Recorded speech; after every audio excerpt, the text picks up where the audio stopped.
Welcome back to the NRHA Futurity here at the Hart Trailer Sports Desk. What an exciting day.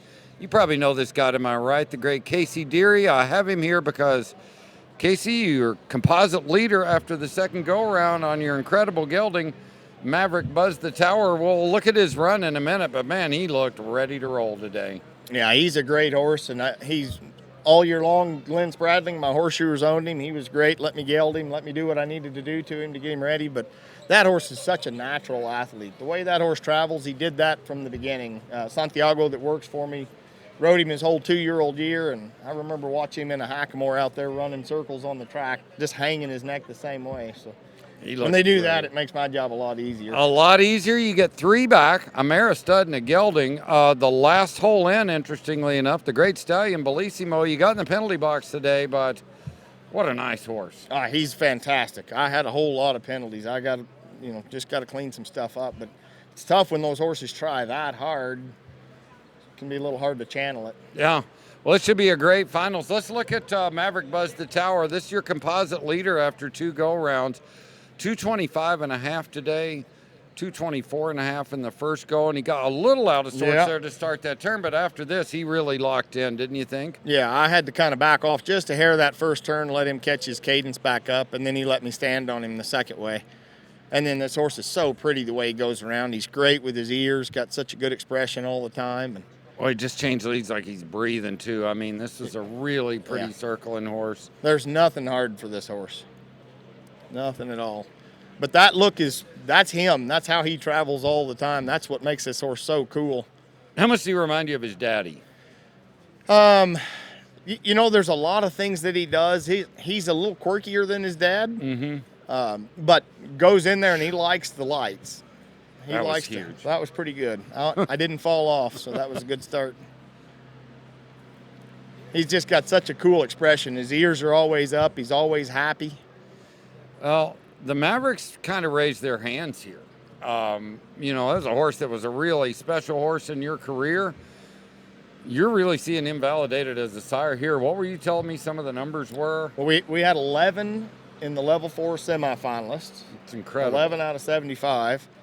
Maria won the non-pro go-round on a Maverick filly, and then Buzz just won the open composite. So, I don't know what else we could ask in a junior sire to come out swinging like he has.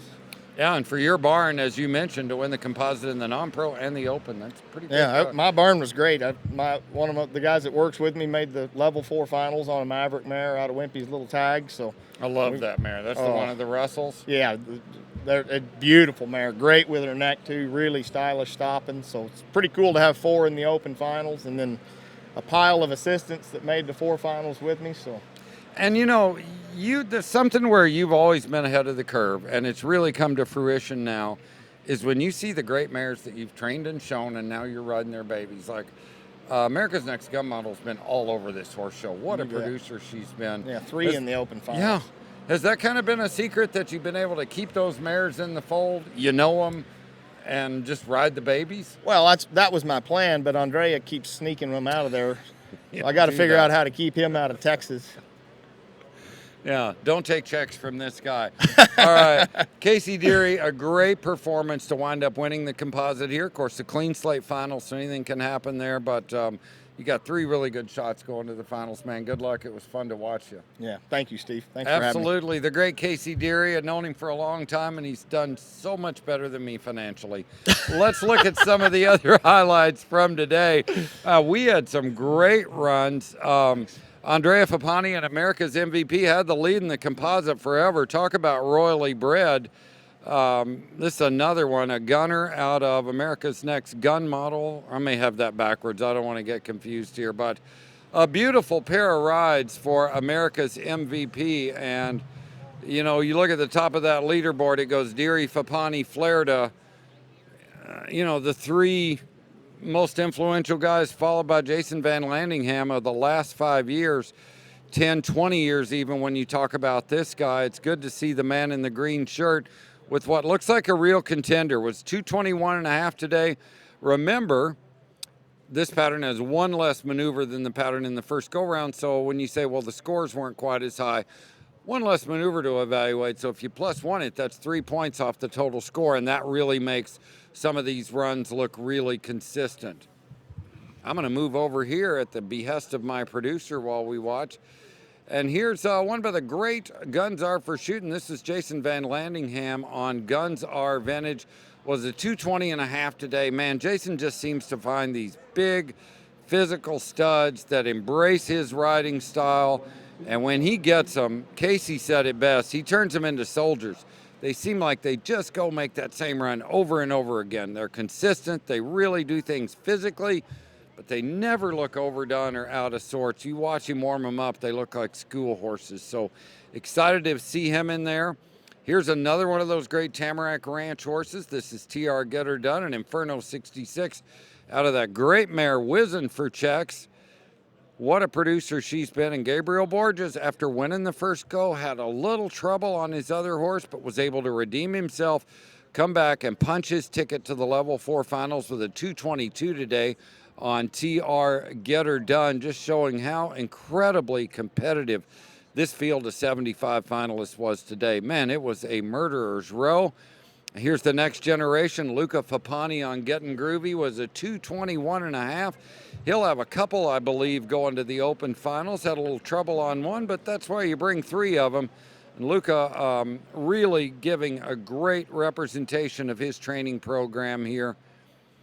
2 of the 3 that he brought here to the Futurity, he's had all the way through his program. Other one was a catch ride for his dad, but got to give that young man a ton of confidence to train those horses all the way through on your own.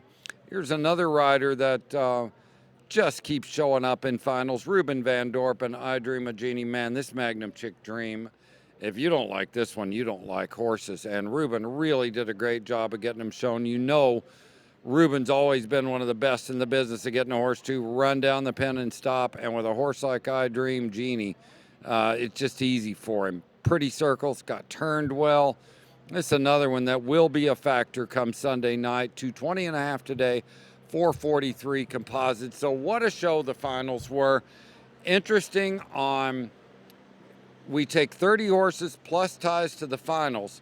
With 3 horses to go, all 3 of them had to mark 438 or better to knock a group of 7 horses out, and it happened. So tough luck for, as we look down, Josh Tishman, Nathan Piper, Danny Tremblay, Nicole Rennick Johnson, Jimmy Vanderhoven, Cole Price, and Tom McCutcheon all got eliminated by the last horse in the pen. I believe that was Trevor Dare.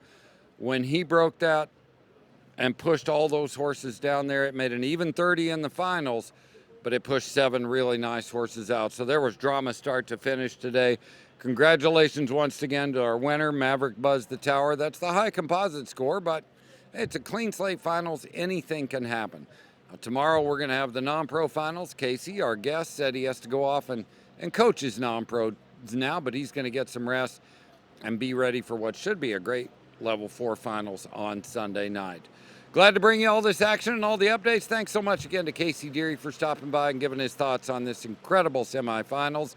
Until tomorrow at 10 a.m., we're going to be joined by a very special guest and friend of mine, Debbie Brown, who's retiring after this horse show, and want to get a little bit of her perspective on where this event has come, where it was when she started, and what she's looking forward to doing in the rest of her life. For the Hart Trailer Sports Desk, this has been Steve Ross saying so long, everybody.